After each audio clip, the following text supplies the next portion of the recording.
South India Shopping Mall, The Wedding Mantra, Sarikotta Wedding Collection, South India Shopping Mall. ఏ చిన్నయ్య, నేను ఈ రోజు చాలా సంతోషంగా ఉన్నాను. చూస్తూనే తెలుస్తుందిలే. ఏ చిన్నయ్య, మన ఇద్దరం కాసేపు ఆ మండపంలోకి వచ్చిందావా? వద్దు, వాళ్ళు వచ్చారు. అయ్యో, నేను నీతో మాట్లాడడానికి, నేను చూడడానికి అసలు ఇంట్లో వీలు పట్టలేదు. నేను నీతో చాలా మాట్లాడాలి. రేపు మాట్లాడుకోవచ్చులే.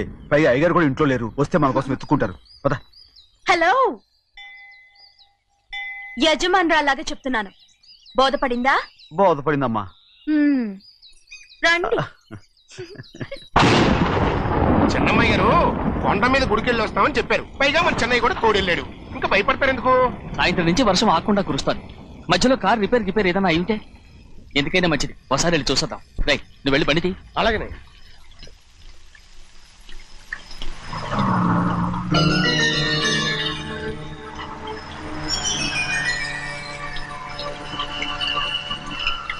చూడండి, ఆ కారు మందే అనుకుంటానండి. అవునయ్యా, ఆ బండి 289. నేను అప్పుడే చెప్పాగా బండి రిపేర్ ఏదన్నా అయి ఉంటుందని. రైట్, పక్కన ఆపరా. చాలా పొద్దుపోయింది, ఇంటికి పోవా?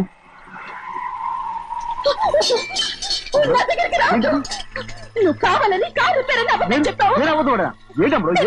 లెక్క పెడుతున్నావా? నేనా? అమ్మ,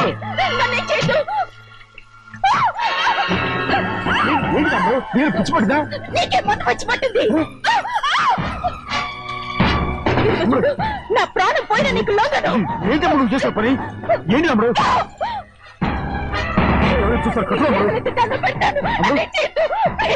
చూసారు కట్టుకుంటావా? ఎవరైనా వస్తారా? చిన్నయ్య, మా నాన్న ఎంతో నమ్మకం పెట్టుకున్నాడు. ఉన్నాను కదా, రాము.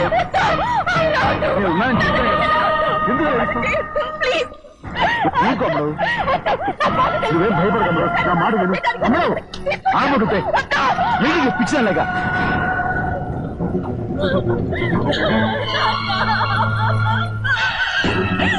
ఏంటమ్మా ఇది? చెప్పమ్మా, చెప్పు. కారు పేరు చెప్పి నన్ను మండపంలోకి తీసుకొచ్చాడు. వర్షం పడుతుంది, కారు రిపేర్ చేయలేమని ఇక్కడే ఉందామని నన్ను అదోలా చూశాడు. నాకు చాలా భయం వేసింది. ఏ పర్వాలేదు, నడిచనే వెళ్ళిపోదాం నేనంటే, నువ్వు విదేశాలు చదువుకుని వచ్చావు, ఆ మాత్రం అర్థం చేసుకోలేవా? ఈ ఒక్క రోజుకి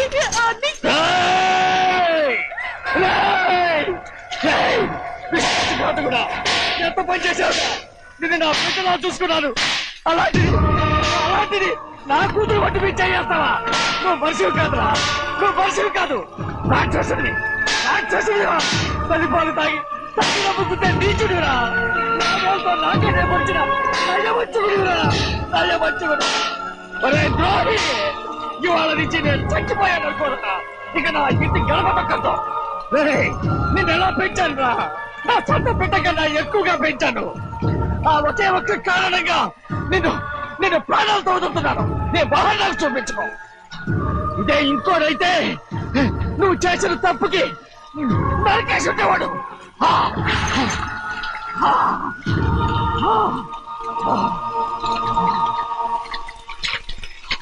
పదమ్మా, రండా. ఇవాళతో వాడికి మనకి రుణం తిరిగిపోయి.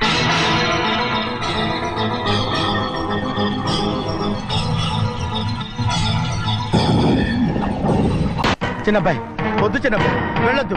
నా మాట విను. 2 కుటుంబాలు కలవబోతున్నాయి. వద్దు చిన్నబ్బాయి. చిన్న వెళ్ళ చిన్న, నా మాట విని చిన్న వెళ్ళ చిన్న. ఆగో, ఎక్కడికి వెళ్తున్నావు? ఒక నౌకరేదవా? నా అక్క కూతురు ఒంటి మీద చెయ్యేశాడని తెలుసుకోడా నన్ను నోరు మూసుకుని కూర్చోమంటావా? అటు తప్పుకున్నాయా? వాడి కాలో చెయ్యం నరకందే నేను నిద్రపోను. నరికేస్తే నీ పక్క చల్లారిపోతుందా? అందుకని పరువు పైన పర్వాలేదని చేతులు ముట్టు కూర్చోమంటావా? బుర్రుందిరా నీకు? వాడిని చంపేసి జైలుకెళ్ళి కూర్చుంటావా? పర్వాలేదు, జరిగింది విని గాజులు తొడుక్కుని కూర్చోవడం కంటే అదే మేలు. ఊళ్ళో నలుగురు చేత మొహం మీద ఉమ్మయించుకోవడం కంటే జైలుకెళ్ళడమే మేలు. తప్పుకో. వద్దు బాబు, నేను చెప్పేది కొంచెం విను. మా నాన్న చిన్నయ్య నెత్తి మీద పెట్టుకుని ఊరేగాడు. ఇప్పుడు ఆయననే నిజం తెలుసుకుని బయటకు గెంటేశాడు. ఆ శిక్ష వాడికి చాలు.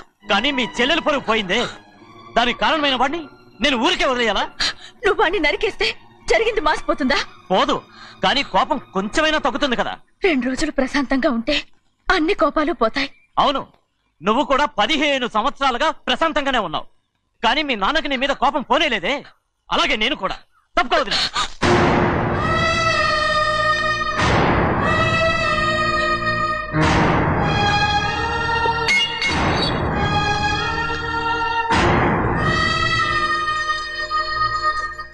వాడి కోపంలో కూడా న్యాయం ఉంది గౌరీ. ఎవడో చేసిన దాన్ని ఎవడు చేసుకుంటాడు చెప్పు? న్యాయంగా చూస్తే వాడు చేసుకోవాల్సిన పిల్ల. వాడు మనతో పాటు చిన్న వయసులో వచ్చేసాడు కాబట్టి ఆ కుటుంబానికి విరోధయ్యాడు. పోన్లే, తను నాకు మర్యాద ఇవ్వకపోయినా నీకైనా ఇచ్చాడు. అచ్చా రే బండిదీరా. ఎందుకయ్యా చెన్నైని అడగాలి? కలుపు తీయడానికి ఎంతమంది కూలీలు కావాలో చెన్నైకే తెలుసండి. శనక్కాయలు ఏ కొట్లో అమ్మాలో చెన్నైకే తెలుసండి.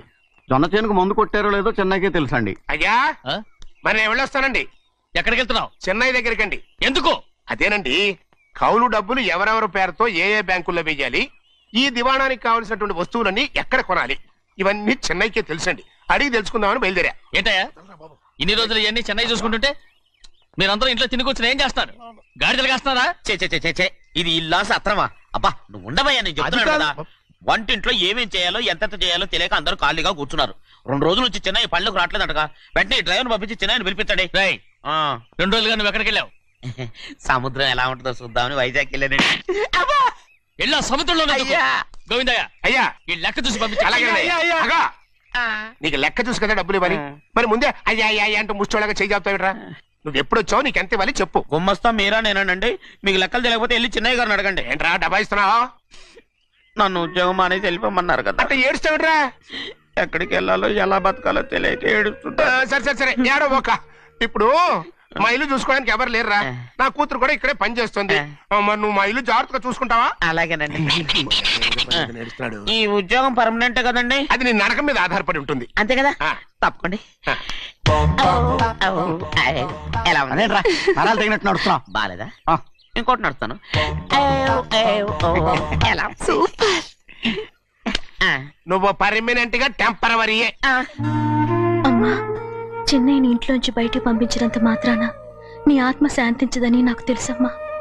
త్వరలోనే అక్కయ్యని నాన్నని కలిపి మన 2 కుటుంబాలని ఒకటి చేస్తాను. వెనక ముందు చూసుకోకుండా గొడ్డను బాదినట్టు బాధేశారు. కూతురు ఏం చెప్తే అది నమ్మేటమేనా? అసలు ఏం జరిగింది, ఎలా జరిగిందని ఒక్క మాట అయినా అడిగాడు ఆ పెద్ద మనిషి. పోనీ నువ్వైనా చెప్పలేకపోయావేంటి?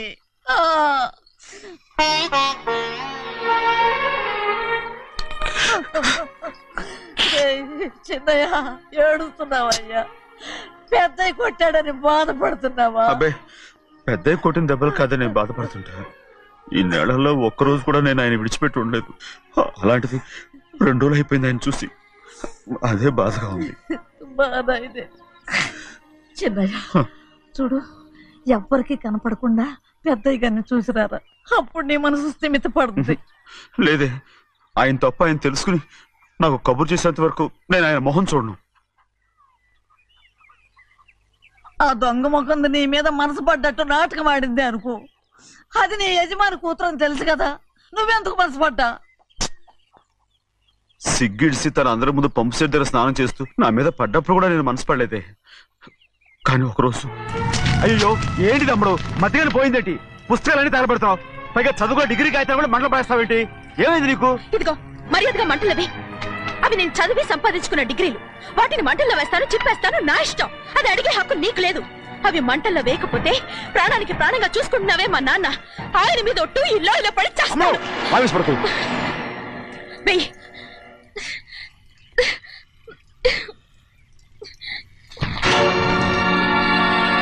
తగలబెడుతుంది నువ్వు చదువుకున్న చదువుని కాదు, మా పెద్దయ్య పెంచుకున్న ఆశల్ని, ఆయన కన్న కళల్ని. పర్వాలేదు,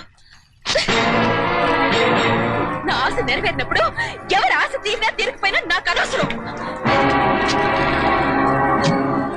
నేను డబ్బున్న దానిగా నువ్వు నన్ను ప్రేమించడానికి వెనకాడుతున్నావు. చూడు, మా నాన్న నా పేరు మీద రాసిన ఆస్తుల తాలూకు దస్తావేజులు మొత్తం తెచ్చాను. ఇవి కూడా నేను ముందే చెప్పాను, అడ్డొచ్చావో దూకేస్తాను.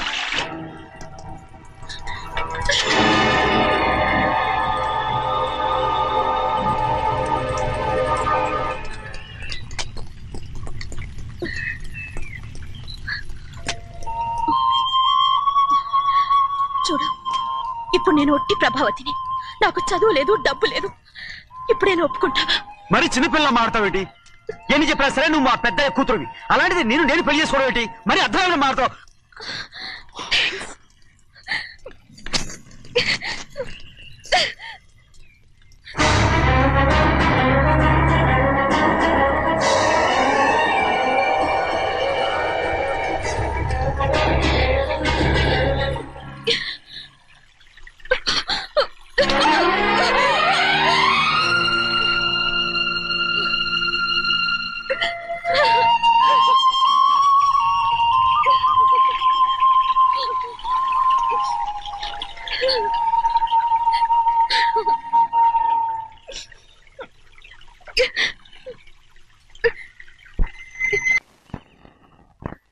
ఆ రోజు తగలబెట్టిన కాగితాలన్నీ నకిలీవైనా ఉండొచ్చు. తనకు తెలుసుగా నేను చదువురాని ముద్దునని. ఆ పాపిష్టిది ఎంత నాటకం ఆడింది, నీ మీద ఎంత పగబోనింది. అసలు నువ్వు చేసిన తప్పేమిట్రా?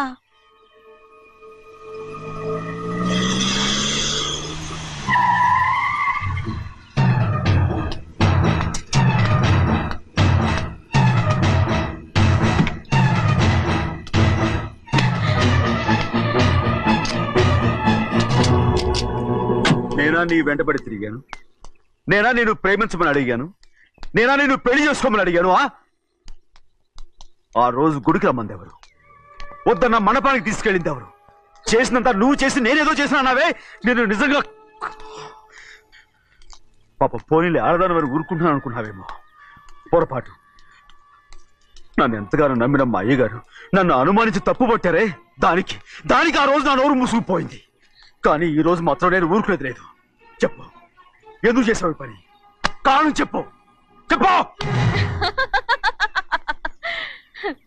ఒకే ఒక్క కారణం, నిన్ను మా ఇంట్లోంచి వెళ్ళగొట్టాలి. ఎంతో ఇష్టంగా చూసుకునే మా నాన్న నిన్ను అసహించుకోవాలి. మా అక్క కుటుంబం 15 సంవత్సరాల నుంచి మా నాన్నకు దూరంగా ఉండటానికి కారణం నువ్వు. అంతేకాదు, మా అమ్మ మాకు లేకుండా పోవడానికి కారణం కూడా నువ్వే. అలాంటి నీకు మా ఇంట్లో రాజ మర్యాద, అందరి మీద అధికారం. కన్న కూతురైన నాకంటే మా నాన్నకి నీ మీద ఎక్కువ ప్రేమ. అందుకే నిన్ను ఇలా మోసం చేశాను, నమ్మించాను. అర్థమైందా? Good bye.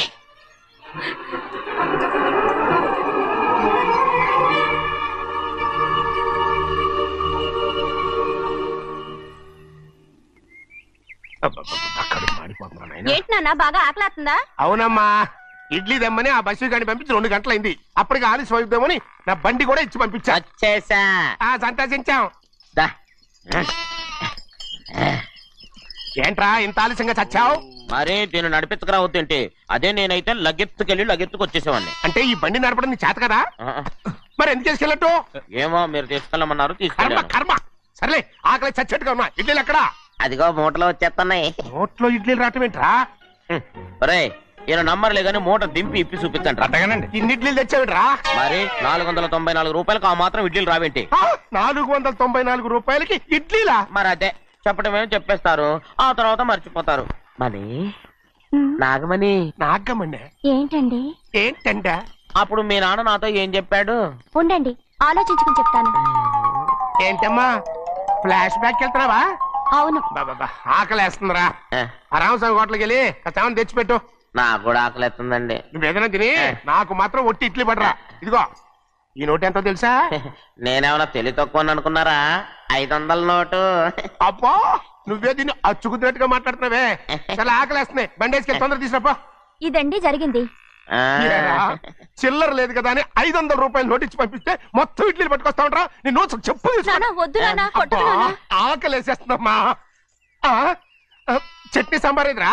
ఇచ్చాడండి. ఇది నేనే వద్దన్నానండి. ఎందుకని? మరి అదే మళ్ళీ మర్చిపోయారు. నాగమణి, మీ నాన్న నాతో ఏం చెప్పాడు? అయ్యో చట్నీ సాంబార్లని ఎన్నిసార్లు ఫ్లాష్ బ్యాక్ వెళ్తారా? ఏదైనా తిని నాకు మాత్రం ఉట్టి ఇడ్లీ పడరా. ఇదిగో, ఆయనకు అర్థమయ్యట్టు మళ్ళీ చెప్పు. నాకు మాత్రం ఒట్టి ఇడ్లీ పడరా. అయ్యో, నువ్వు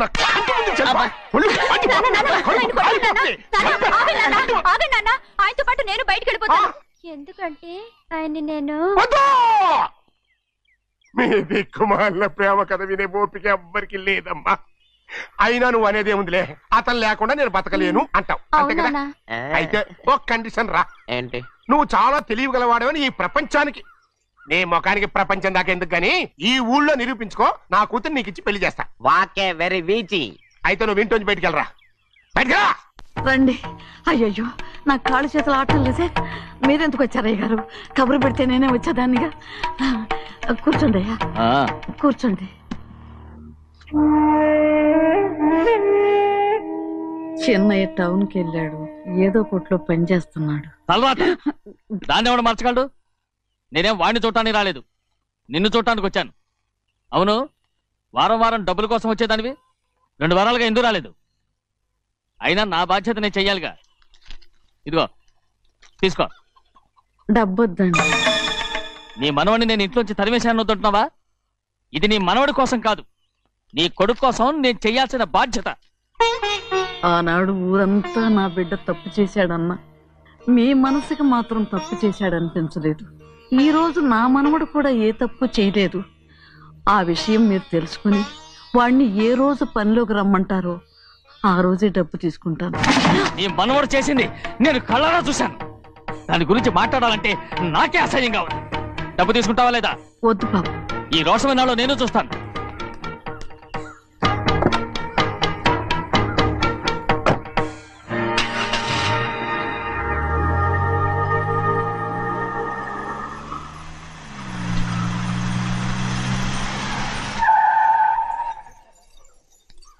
ఏంట్రా అందరూ ఇంట్లో పనులు మానేసి బయట కబుర్లు చెప్పుకుంటున్నారు? పెద్దమ్మాయి గారు అల్లుడు గారు మన ఇంటికి వచ్చారండి. వాళ్ళతో పాటు బంధువులు కూడా తీసుకొచ్చారండి, అందుకే మేమేం అనలేకపోయామండి.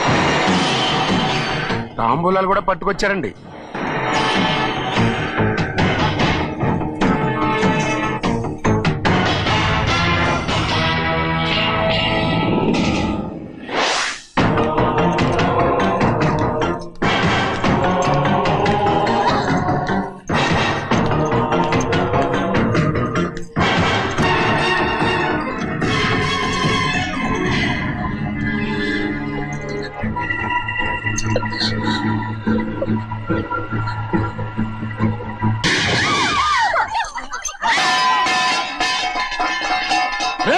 అయ్యా 15 ఏళ్ళైంది బంధాలు తెగిపోయి. ఎంత ధైర్యం ఉంటే మళ్ళీ ఈ ఇంట్లో అడుగు పెడతారు? ఎవరు రాయి గాడిదల్ని లోపల రానిచ్చింది? ముందు వీళ్ళందరినీ మెడబెట్టి బయటికి గెంటేయండి. నేనే వాళ్ళని రమ్మన్నాను. ఎందుకు రమ్మన్నావు? నా పెళ్లి గురించి మాట్లాడడానికి. నీ పెళ్లి గురించి మాట్లాడటానికి వాళ్ళెవరు? నా తోడ పుట్టింది, మీ కన్న కూతురు. దాని మెడలో తాళి పండే రోజునే ఆ వర్షం మారిపోయింది. తాళి కట్టించుకుని వేరే ఇంటికి వెళ్ళినంత మాత్రాన మీ కూతురు కాకుండా పోతుందా? ఈ విత్తనవాదం వద్దు. రమ్మని చెప్పి నువ్వే వాళ్ళని పంపని చెప్పు. అంత కాని పని మేమేం చేశాం బావా? ఇంకోసారి బావాన్నావంటే మర్యాద తక్కదు. మీ చిన్న కూతురు పరుగు పోయినప్పుడు ఏమైందో ఈ మర్యాద? అది నా సొంత విషయం రా. నాకు సొంత విషయమే. ఏంటో నీ సొంత విషయం? అక్కడ నిలబడింది అది నా అక్క కూతురు, చేసుకునే హక్కు నాకుంది. అందుకే పిల్లని అడగడానికి వచ్చాం. చెప్పు తీసుకొడతాను. మీ అక్క పోయిన రోజునే ఆ బంధాలు తెగిపోయాయి. నా కూతుర్ని ఎవరికి కట్టబెట్టాలో నాకు బాగా తెలుసు. కానీ నా పెళ్లికి నా ఇష్టం కూడా ఉండాలి నాన్న. ఓహో, వీడిని ఇష్టపడ్డావన్నమాట పెళ్లి చేసుకోవటానికి? కాదు, తల్లి ప్రేమకి ఎలాగో నోచుకోలేకపోయాను. అట్లీస్ట్ ఆ ఇంటికి కోడలుగా వెళ్ళి అక్కలోనైనా అమ్మని చూసుకుందామని ఆశపడ్డాను. నీ ఆశ నే బతుకున్నంత కాలం తీరదు. ఎందుకు తీరదు? నా పెళ్లికి మీ అనుమతి అవసరం లేదు. నేనిప్పుడు మేజర్ని. ఎవరితో మాట్లాడుతున్నావే? ఆయన మనకు జన్మనిచ్చిన తండ్రి. ఆయనకిష్టం లేకుండా నీ పెళ్లి జరిగిపోతుంది అనుకుంటున్నావా? నువ్వు మేజర్ అంటున్నావే. ఇంతవరకు నిన్ను చదివించి పెద్దదాన్ని చేసింది ఎవరు? విదేశాల్లో చదివినంత మాత్రాన నోటికొచ్చినట్టు మాట్లాడతావా?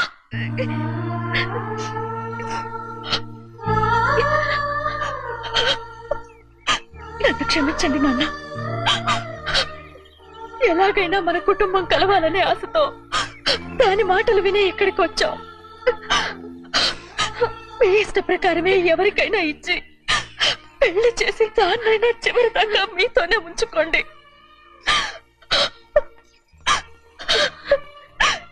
వెళ్ళొస్తానన్నా. ఎందుకు వదినా వెళ్ళొస్తామని చెప్తున్నావు? ఈ జన్మలో ఇక్కడికి రాలేమని తెలిపోయింది కదా. వెళ్తామని చెప్పు.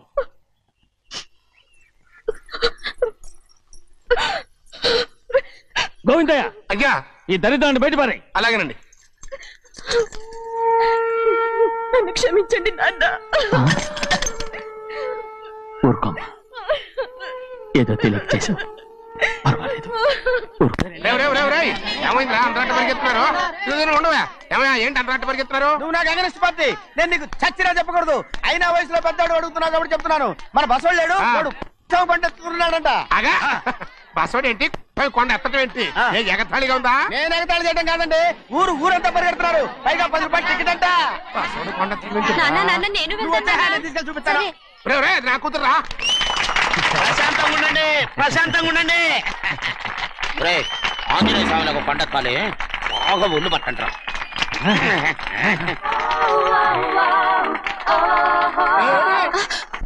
ఆడ కొండనెత్తే పోతే నిన్నెత్తిపోతాడు. ఊరుకోండి కుమస్తా గారు, ఆడికి ఆ కొండనెత్తడం ఈజీ, దీన్ని కష్టం. వయసులో ఉన్న ఆడపిల్లని చూస్తే చాలు తలనేరిసినోడికి కూడా జోకులు వస్తాయి.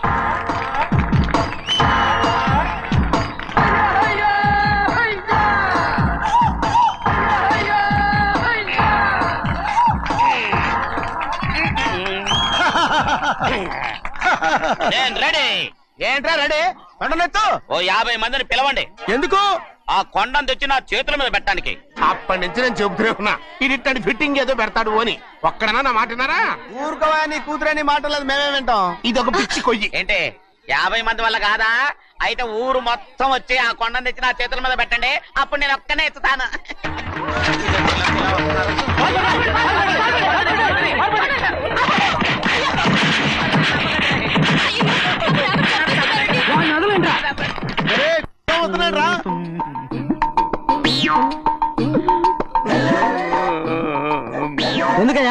ఎందుకయ్యా అమాయకుడు పట్టుకుని అందరూ చిత్త కొడుతున్నారు? అమాయకుడా? వీడా? అవును. స్వామి స్వామి, మా వారిని రక్షించినందుకు చాలా థ్యాంక్స్ అండి. ఏ స్కూల్లో చదువుతున్నారా? Co education. అదే కరెక్ట్. కరెక్ట్. ఇటు ఇప్పుడు మాట్లాడు.